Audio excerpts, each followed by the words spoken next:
प्रदीप टोंगिया उन लोगों में से एक है जिन्होंने डीएलएफ के शानदार ब्राउजियर सीडी के जरिए सब्जबाग देखे और अपने बेटे मोहित के लिए 40 लाख रुपए में एक रो हाउस खरीदने का एग्रीमेंट कर डाला। प्रदीप टोंगिया उस दिन को याद करते हैं, 8 जुलाई 2008, जिस वक्त उन्होंने डीएलएफ कंपनी के एजेंट की मीठी मीठी बातों में आकर डीएलएफ गार्डन सिटी में रो हाउस नंबर TVGC 062 खरीदने के लिए 4 लाख रुपए दिए थे। इसके बाद टोंगिया ने 1,62,000 रुपए और दिए, लेकिन टोंगिया को ये जानकर बहुत निराशा हुई कि इतने पैसे देने और 2 महीने बीत जाने के बाद भी साइट पर कोई काम ही नहीं हुआ। जो बात इन्होंने हमको 2 साल में इंटीग्रेटेड टाउनशिप और हमारा रो हाउस देने की करी थी, वो तो कहीं से कहीं तक नहीं। आज 4 साल हो गए बुकिंग करें। मध्यम वर्गीय परिवार से ताल्लुक रखने वाले प्रदीप और मोहित दोनों पेशे से इंजीनियर हैं। पिता पुत्र को उस वक्त गहरा सदमा लगा जब भारतीय स्टेट बैंक ने डीएलएफ की गार्डन सिटी के लिए लोन देने से मना कर दिया, जबकि डीएलएफ के कर्ता धर्ताओं ने टोंगिया से ये कहा था कि उनका SBI से एग्रीमेंट है। हमको फाइनेंस लेना था तो इन्होंने बताया स्टेट बैंक ऑफ इंडिया जो है वो इनके प्रोजेक्ट को फाइनेंस कर रही है और वहां से हम लोन ले सकते हैं।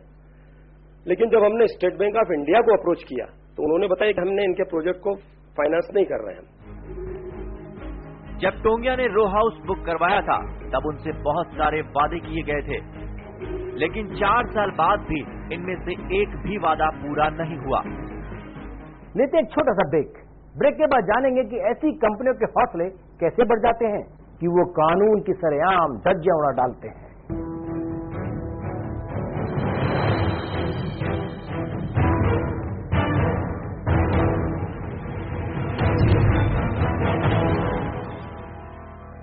आपने देखा डीएलएफ की इस करतूत को। आखिर क्या वजह है कि इस तरह की कंपनियों के हौसले इतने बढ़ जाते हैं कि वो सरकारी नियमों को भी ताक पर रख देती हैं। इंदौर में डीएलएफ ने गार्डन सिटी के नाम पर जिस तरह से नियमों का उल्लंघन किया, वो आखिरकार किसी को नजर क्यों नहीं आया, जिसको लेकर कई तरह के सवाल खड़े हो रहे हैं। आखिरकार कौन है वो लोग जो सवालों के घेरे में आ रहे हैं और कौन है वो लोग जिनको लोग दोषी मान रहे हैं? आइए आपको बताते हैं। इन दोषियों में सबसे पहला नाम है डीएलएफ कंपनी के मालिक केपी सिंह का। आखिर केपी सिंह ने लोगों को झूठे सपने क्यों दिखाए? इंटरनेशनल लेवल का school, Fortis hospital, club house और बड़े बड़े बगीचों जैसी सुविधाओं भरी कॉलोनी का ख्वाब दिखाकर लोगों से अच्छी खासी रकम वसूल ली गई। लेकिन सुविधाओं के नाम पर जो दिया गया वो आप तस्वीरों में देख सकते हैं। गार्डन सिटी में डीएलएफ ने गार्डन देने में कोई कमी नहीं छोड़ी। हाँ, बाकी सुविधाएं भविष्य में शायद कभी मिल सकें।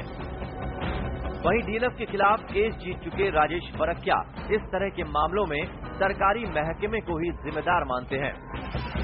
शासन प्रशासन के नियम तो है, लेकिन उनका कायदे और कानून का पालन कराने वाला कोई भी अधिकारी ऐसा नहीं है जो विधिवत रूप से इन कॉलोनियों के ऊपर लगाम कस सके।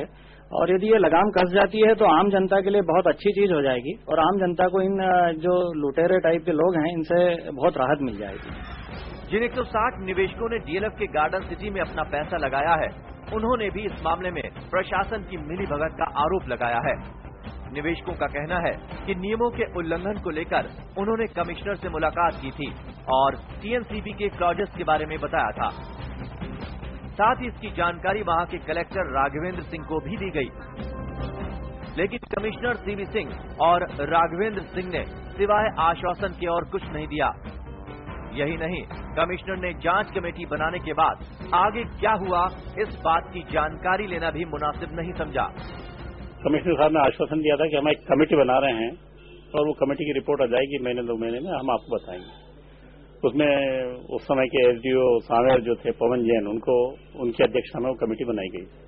उस कमेटी ने कोई रिपोर्ट नहीं दी, कोई जांच नहीं की और एक भी दिन साइट पर नहीं। निवेशकों की कई कोशिशों के बाद 21 जनवरी 2011 को एक कमेटी बनाई गई। एसडीओ पवन जैन इस कमेटी के अध्यक्ष बने।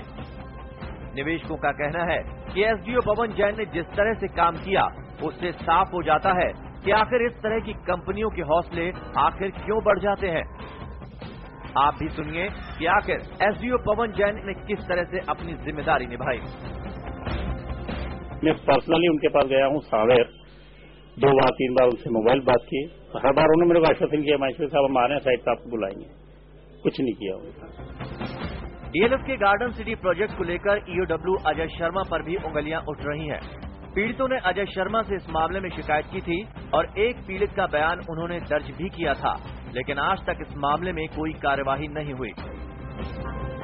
पीड़ित निवेशकों का मानना है कि हर जगह शिकायत करने के बावजूद भी अगर इस तरह की कंपनी पर कोई कार्यवाही नहीं हो रही है तो भला उनकी अब कौन सुनेगा। लेकिन पीड़ित निवेशकों का ये भी कहना है कि उनकी ये एक कोशिश है और ये कोशिश वो करते रहेंगे जब तक उन्हें उनका पैसा वापस नहीं मिल जाता। इंदौर के 160 मध्यम वर्गीय परिवार डीएलएफ की धोखाधड़ी के शिकार हुए हैं, लेकिन जब साधना न्यूज ने डीएलएफ के इंदौर ऑफिस में जिम्मेदार अधिकारियों से बात करनी चाहिए तो कोई भी बात करने के लिए अपना पक्ष रखने के लिए तैयार नहीं हुआ। ये पहला मामला नहीं है जब डीएलएफ ने निवेशकों के साथ धोखा किया हो। बेंगलुरु में भी डीएलएफ ने इसी तरह से लोगों को धोखा देने की कोशिश की थी, लेकिन वहां निवेशकों की किस्मत अच्छी थी जो प्रशासन की नजर इस विज्ञापन पर पड़ गई। विज्ञापन देखते ही निगम कमिश्नर ने डीएलएफ के अधिकारियों को चेताया, साथ ही तुरंत कार्रवाई करते हुए न्यूज़पेपर में डीएलएफ की धोखाधड़ी का पर्दाफाश करते हुए लोगों को आगाह किया। कमिश्नर द्वारा जारी किए गए इस विज्ञापन में बड़े बड़े अक्षरों में लिखा था, बी वेयर टू डीएलएफ।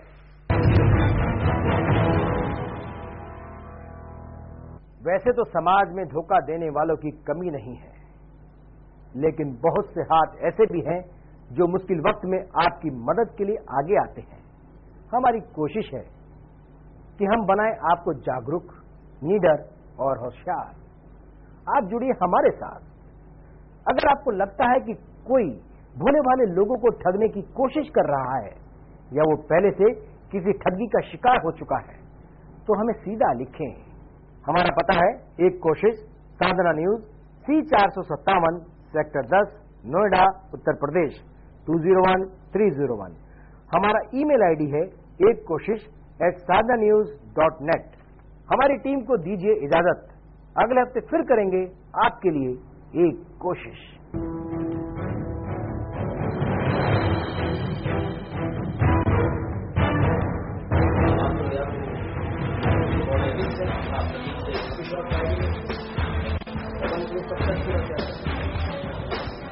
लेकिन ये है कि पहले फैसल करना है कि